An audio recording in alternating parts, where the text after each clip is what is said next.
inspiré des artistes extrêmement différents. Alors, on revient 8 ans et 1 jour en arrière, parce que la catastrophe a duré en fait 4 jours. Elle continue maintenant, mais la catastrophe, l'enchaînement, tsunami, vague que vous voyez là et explosion nucléaire, ça a duré 4 jours.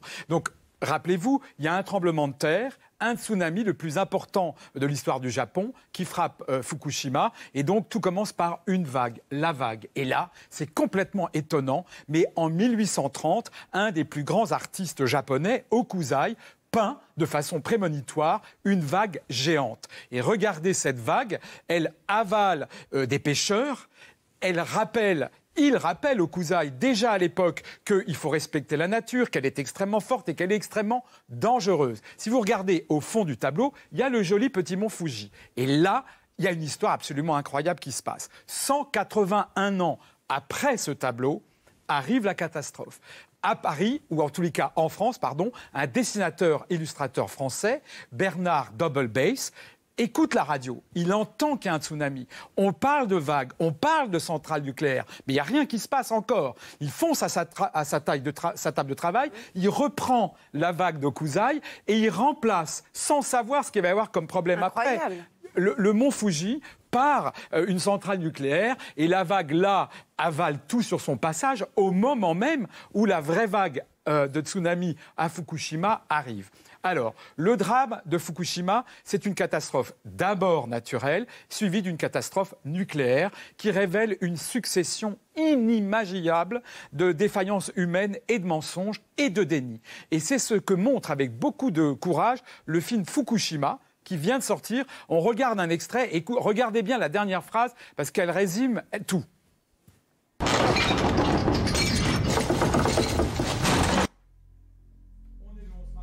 ご覧いただいているのは岩手、宮城の津波の様子です。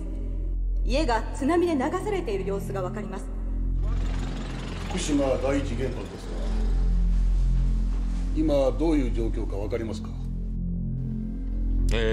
今のところ特に問題はないと聞いていますが。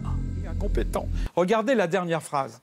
Tout le monde dit dans le film, vous inquiétez pas, il n'y aura pas de problème. Et en fait, c'est incroyable parce que le film montre qu'il y a un déni. Tous les gens disent non, il n'y aura pas de problème. On dit au Premier ministre, ça peut exploser, le réacteur 1, 2, 3, 4, 4, pardon. Non, non, il n'y aura pas de problème. Et le film a beaucoup de courage parce qu'il montre l'orgueil des Japonais et le déni de réalité du drame. Tchernobyl, c'était pareil, le nuage s'arrêtait toujours au-dessus. C'est toujours pareil. Donc le film n'est pas spectaculaire, il raconte l'humain et ses défaillances, avec les drames qu'on sait absolument incroyables. Alors Fukushima, ce sont des milliers de morts et des dizaines de milliers de personnes déplacées, des zones interdites à jamais ou partiellement.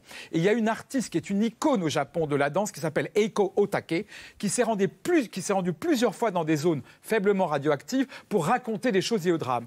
Et là, elle danse sur la plage par où la vague est arrivée. Et en fait, c'est la danse entre la vie et la mort. Et on sait très bien qui va gagner. Alors, elle est dans le symbole à chaque fois. Regardez la photo d'après. C'est une immense artiste qui a beaucoup de courage parce qu'elle va en zone où on peut rester qu'une heure. C'est radioactif quand même là où elle est. Donc là, on croit qu'une jeune femme dort simplement au soleil. Pas du tout. Là, elle montre une femme qui a été transportée par la vague et qu'on retrouve en fait morte à des kilomètres de chez elle. Mais c'est une œuvre d'artiste.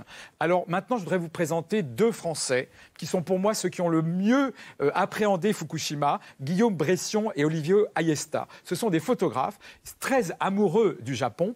Ils sont allés pendant des années et encore maintenant à Fukushima pour filmer, photographier le drame, mais à terre, au niveau des hommes, j'allais dire. Et regardez ce que ça donne. Première chose, à chaque fois qu'ils y vont, il y a un angle. Là, ils sont allés à Fukushima, tout a l'air très beau. Tout est pourri. Tout est radioactif. La nature, elle continue, mais elle est dangereuse. Et eux, ils posent une question, mais dans plusieurs années, il n'y aura plus que de la nature. Est-ce qu'on se souviendra du drame de Fukushima? Et donc, ça, c'est ce qu'ils racontent dans cette série-là. Ils sont allés aussi là-bas avec des habitants qui ont quitté les lieux. Et les ont fait revenir pour une séance de photos sur les lieux de leur vie d'avant. Donc regardez ce qu'ont fait Guillaume Bression et Olivier Ayeta. Là, ils sont retournés avec une femme qui faisait ses courses.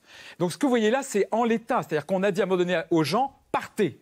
Et là, elle est revenue, elle est estomaquée. Regardez le vide de son visage. Elle n'en revient pas de ce qui s'est passé. Et elle est dans le supermarché qui est en l'état. Tout était comme ça et on leur a dit, partez. Alors, c'est vraiment un boulot qui est... Imaginez l'émotion de cette femme qui revient là où elle ne pourra plus retourner. Elle est restée 1 heure le temps de la photo. Autre photo assez bouleversante. Regardez ce couple. Ils sont revenus pour la photo dans le salon de coiffure où ils travaillaient au moment où la même chose. Ça tremble. Mais on ne pense pas tout de suite à l'accident nucléaire. Et à un moment donné, on leur dit d'évacuer. Mais vous imaginez leur vie. Ils n'ont pas d'argent. Ils sont vieux. Et on leur dit partez. C'est ça la réalité de Fukushima. Et dernière photo, là je trouve que la photo est très émouvante. Cette femme est revenue chez elle, qu'elle a dû quitter comme ça. Et elle se voit, mais qu'est-ce qu'elle voit? Rien, le vide. Car depuis Fukushima, des centaines de milliers de gens sont dans le vide.